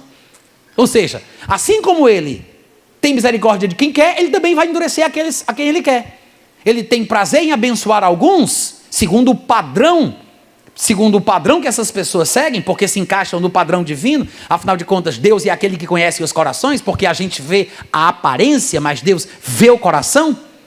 Atos 15:8 diz que Deus conhece os corações. Deus sabia a quem ele queria resistir, a quem ele queria endurecer, sobre quem ele derramaria a sua ira. Deus conhece todas as coisas. E Faraó é um desses a quem Deus quis endurecer, porque fazia parte da vontade de Deus. É por isso que ele diz, ele tem misericórdia de quem quer e também endurece a quem lhe apraz. Era da vontade de Deus fazer isso com Faraó. Por quê? Porque Faraó merecia. Não é porque Deus fez Faraó merecer. Deus criou Faraó mal, Deus fez Faraó ser ruim, Deus criou Faraó como um demônio encarnado para poder castigar Faraó por ser o que Deus quis que ele fosse. Não é esse malabarismo teológico do qual estamos falando. Aí você vai dizer, mas tem passagens que dizem que Deus endureceu o coração de Faraó. É muito claro, é uma ação divina, é Deus. Calma. Do mesmo jeito que você vai encontrar versículos que dizem que foi Deus que deixou o coração de Faraó duro, do mesmo jeitinho, compadre, você vai encontrar versículos que dizem que Faraó se endureceu. Que Faraó endureceu o seu coração. Aí o que é que você vai fazer? Você vai fazer igual o Deus da sua teologia, que decide qual é o versículo que deve ser eleito e qual é o versículo que deve ser desprezado? Você vai fazer a eleição do versículo certo? A eleição do versículo fidedigno? É você quem decide qual versículo deve ser considerado e qual deve ser desprezado? Você vai seguir a linha da sua filosofia fatalista e vai fazer assim? Porque nós temos que harmonizar os textos que são aparentemente contraditórios para que nós tenhamos uma visão ampla e completa. Eu não posso pegar o versículo da minha predileção e dizer, está aqui um versículo que diz que Deus endureceu o coração de Faraó, e o versículo que diz que Faraó endureceu o coração dele. Tá pode? Tá pode? Vocês sabem o que é pode? Isso é uma expressão cearense, tá, gente? Quer dizer o seguinte, perdeu o efeito, está estragado, não presta para nada, tá pode? Ninguém entende nada aqui nessa terra, não é possível. Amém, gente? Amém. Êxodo capítulo 13, versículo 15 diz assim: pois sucedeu que endurecendo-se Faraó, não é o único texto que fala isso, mostrando que Faraó se endureceu, ou endureceu o seu coração. Sucedeu que endurecendo-se Faraó, para não nos deixar sair, o Senhor matou todos os primogênitos na terra do Egito, desde o primogênito do homem até o primogênito dos animais. Por isso eu sacrifico ao Senhor. Veja que o texto diz, Faraó se endureceu. Outros diriam claramente, ele endureceu o seu coração. Embora tenhamos textos que digam que Deus endureceu o coração de Faraó. Mas o que significaria Deus endurecer o coração desse homem? Ou de qualquer outro? O que significa? Simples e prático. Vou ler só um versículo para vocês que mostram como é que Deus endurece o coração do homem. Eclesiastes capítulo 8, versículo 11 diz assim: visto como não se executa logo uma sentença contra uma obra má, o coração deste homem fica inteiramente disposto para praticar mal maior. Porque não se executa logo uma sentença, um juízo sobre uma obra mal praticada pelo homem, porque não se executa logo, o coração desse homem se predispõe para um mal maior. Ou seja, ele se endurece. Ele acha que pode fazer o que quer e Deus não vai prestar conta com ele. Deus simplesmente não exterminou Faraó em um passo de mágica, da noite para o dia. Ele deu a Faraó a ilusão de pensar que podia aguentar não aceitar a ordem de Deus. Deus manda uma praga que ele diz, é só isso? Esses insetos, esses bichinhos, essas coisinhas? Meus magos aqui do Egito também conseguem fazer essas besteiras aí, menino. É esse o teu Deus? É com isso que ele vai querer me dar ordem para dizer que eu tenho que fazer o que ele quer? Mas duvido ele me tirar da minha posição. Ou seja, Faraó, porque Deus conhecia o coração de Faraó, fez Faraó pensar que podia resistir a Deus. Poderíamos dizer, Deus endureceu o coração de Faraó, mas na verdade Deus fez isso com Faraó porque Deus conhece os corações e sabia que Faraó não deixaria o povo ir. Diga amém de vez em quando, criatura. Amém. Como é que a gente sabe que Deus sabia que Faraó não deixaria o povo ir? Porque a Bíblia diz, gente, ainda que seja uma conclusão lógica, está escrito em Êxodo capítulo 3, versículo 19, Deus diz a Moisés, eu sei que o rei do Egito não vos deixará ir, se não for obrigado por mão forte.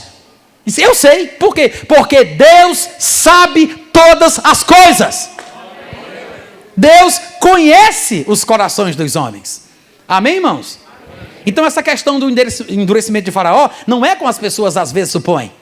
Não é assim, desse jeito louco, maquiavélico, diabólico, como pintam os nossos queridos amigos calvinistas.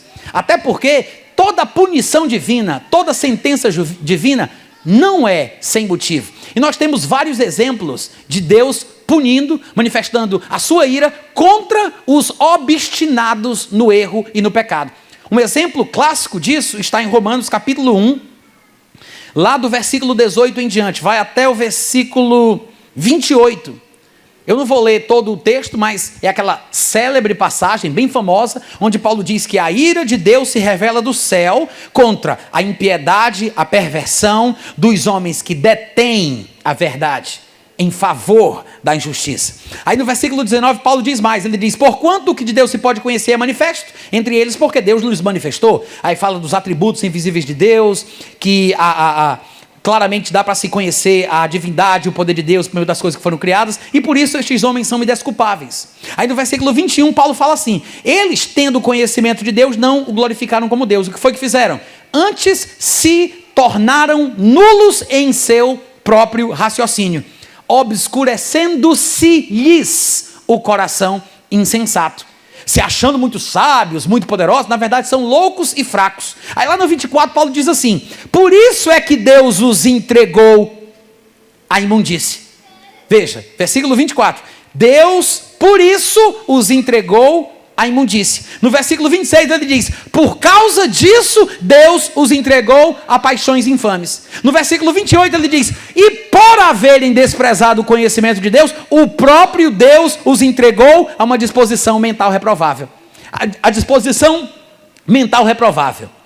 O desejo pelas paixões infames, a imundícia que são citadas aqui no versículo 28, 26 e 24, são punições divinas, é o castigo de Deus contra os homens que detiveram a verdade para dar lugar à injustiça. Em outras palavras, é o juízo divino, é a punição divina.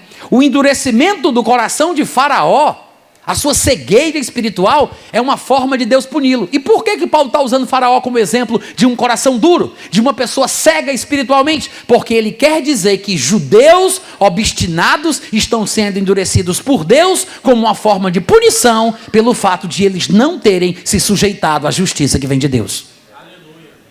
Detiveram a verdade e se apegaram à injustiça. Aí ele cita Faraó, que foi endurecido por Deus, porque mereceu essa punição divina. Da mesma forma, os judeus estarão sendo endurecidos, ficarão cegos espirituais, não entenderão a verdade por causa do seu erro. É uma retribuição, não é uma iniciativa divina a cegueira deles, a dureza deles. É uma retribuição, porque Deus não pune sem motivo.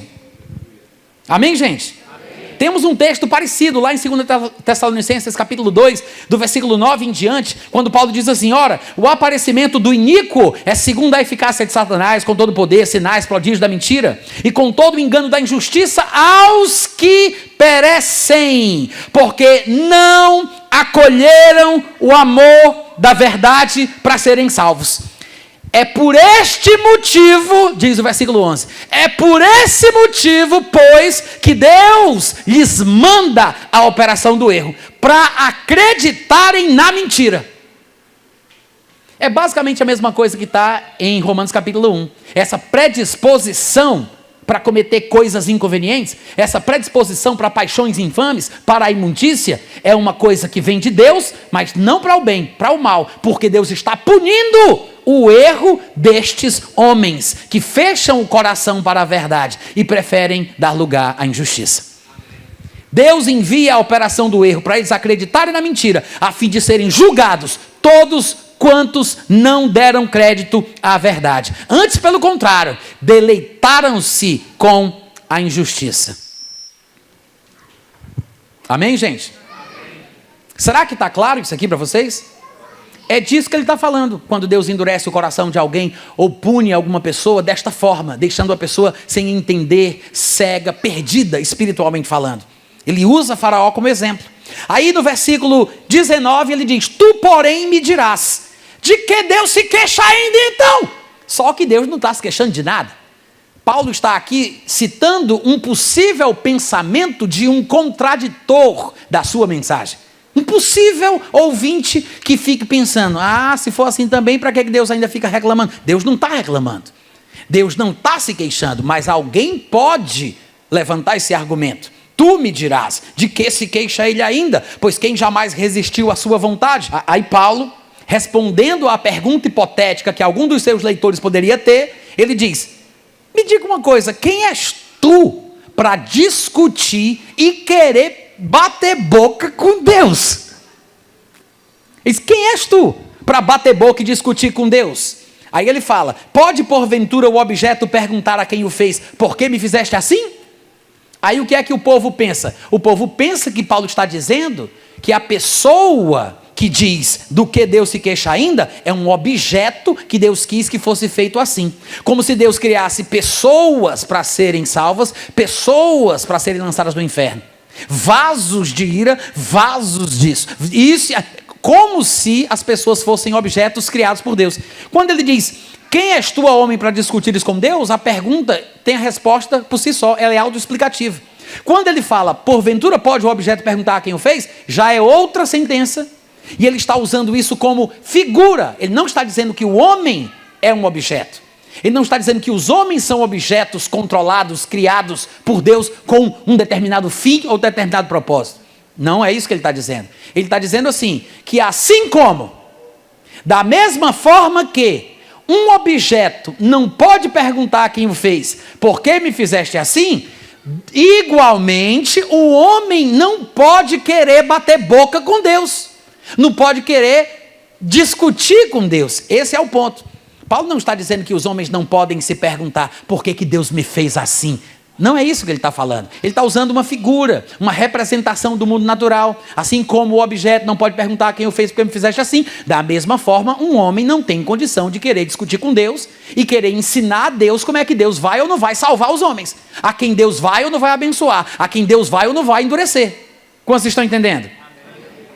Aí ele fala, versículo 22, agora, o que diremos, pois, se Deus, querendo mostrar a sua ira e dar a conhecer o seu poder, suportou, veja que ele não diz criou, ele diz suportou com muita longanimidade os vasos de ira, que, obviamente, por se encaixarem na categoria de vasos de ira, estão destinados à destruição. Mas se eles deixarem de ser vasos de ira, não estarão mais destinados à destruição. E alguém poderia dizer, não, Natan, você está interpretando o texto errado. Porque, afinal de contas, se uma pessoa é criada como vaso de ira, ela vai ser vaso de ira até a morte, porque foi Deus que assim a fez. Não é isso que Paulo tem em mente. Paulo é quem usa a expressão vasos de ira. Paulo fala sobre isso aqui em Romanos 9, Paulo fala sobre isso lá em 2 Timóteo capítulo 2. O problema é que o povo, em vez de usar o próprio texto de Paulo e as expressões de Paulo sobre o assunto para entender o que ele quer dizer aqui, as pessoas acrescentam o sentido que elas acham que devem dar. Em vez de elas fazerem uma exegese do texto, elas fazem uma exegese. Elas colocam o sentido do texto, mas não tiram do texto o sentido que ele tem. Ora, se Paulo é quem escreve sobre vasos de ira em Romanos 9, e Paulo escreve sobre vasos de ira em 2 Timóteo capítulo 2, basta a gente observar o que Paulo tem a falar sobre isso. Porque se lá em 2 Timóteo capítulo 2, os vasos podem deixar de ser de uma categoria e passarem a ser de outra categoria pela mudança do seu comportamento, então fica claro que uma pessoa pode migrar de lá para cá, de cá para lá, como diz a Dilma. Na estocagem do vento. É porque vocês não acompanham política no país. Amém, gente? Amém. É possível a pessoa migrar. Quer ver? Dá uma olhadinha comigo lá em 2 Timóteo capítulo 2. 2 Timóteo capítulo 2.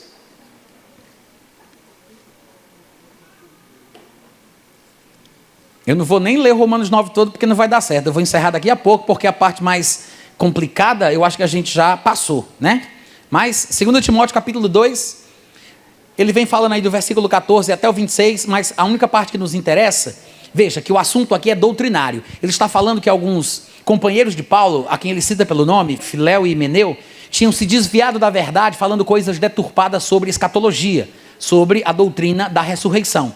E quando chega no versículo 19, ele diz assim, entretanto, o firme fundamento de Deus permanece, o fundamento doutrinário, permanece tendo este selo. Primeiro, o Senhor conhece os que lhe pertencem, mas também aparte-se da iniquidade aquele que professa o nome do Senhor. Aí ele explica, no versículo 20, ora, numa grande casa não há somente vasos. A palavra que está aí, que foi traduzida por utensílios, é a mesma palavra grega que está lá em Romanos 9. Paulo está falando exatamente sobre a mesma coisa, está fazendo alusão à mesma figura. Algumas versões que traduzem como utensílios, como é o caso da minha, pode desencaminhar algum leitor desavisado. Mas se você tiver outra versão, provavelmente você vai ter uma versão que tem a palavra vasos. Tem alguém aí que tem a palavra vasos na sua Bíblia? Em vez de utensílios, vasos ali atrás, vasos, ótimo. Só para confirmar, é a mesma palavra grega, tá? Aí ele diz, ora, numa grande casa não há somente vasos de ouro e de prata, há também vasos de madeira e de barro. Claro que uns vasos trazem honra e outros vasos trazem desonra, porque uns são mais nobres, mais belos, né, dignos, honrosos, e outros simples, comuns. Aí ele fala, assim pois, se alguém a si mesmo se purificar destes erros doutrinários, que ele vem tratando aqui no contexto do 2 Timóteo 2, se alguém a si mesmo se purificar destes erros doutrinários, será um vaso para honra, porque se purificou, ele vai estar santificado e útil ao seu possuidor, estando assim preparado para toda boa obra. Então a pessoa pode deixar de ser um vaso de desonra para se transformar num vaso de honra, se purificando dos seus erros.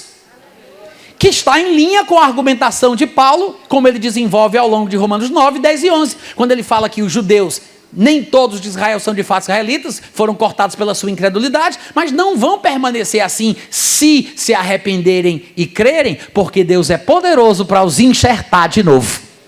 Ou seja, essa questão da posição espiritual, ela pode mudar ao longo da vida, dependendo da atitude que a pessoa tem em relação à palavra, em relação ao evangelho.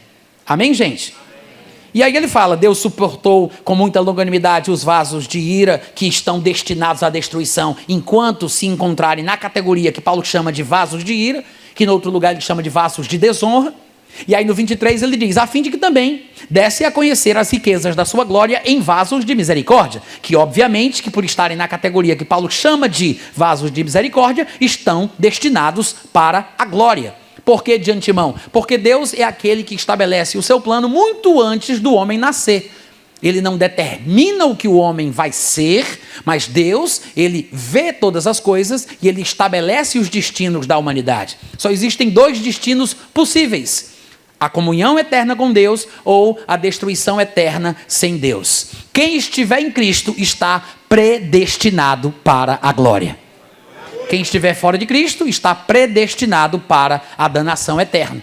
É como uma viagem que se faz num barco. Você entra no barco e enquanto você estiver dentro do barco, o seu destino está previamente estabelecido. Se você cair e cair dentro do barco, está tudo bem. O barco continua indo para o seu destino. Você não perdeu a sua viagem. Agora, se você cair para fora do barco, lascou-se. Não tem como chegar no destino que foi previamente estabelecido. Cristo é este barco no qual todas as pessoas que nele estiverem estão destinadas para a comunhão eterna com Deus. Amém, irmãos? Depois aqui no resto dos versículos, eu não vou nem ler, você pode fazer isso por conta própria, você vai ver que do versículo 24 em diante, ele vai falar sobre a situação espiritual dos gentios e situação espiritual dos judeus. Ele vai falar sobre Israel, sobre os gentios, porque ele ainda está na mesma pegada, falando exatamente da mesma coisa, que alguns israelitas perderam a bênção pela sua atitude errada, enquanto gentios foram abençoados porque se submeteram àquilo que Deus tinha a oferecer. O assunto é o mesmo, não mudou, Deus continua não fazendo acepção de pessoas. Amém? Seja abençoado na prática da palavra, em nome de Jesus.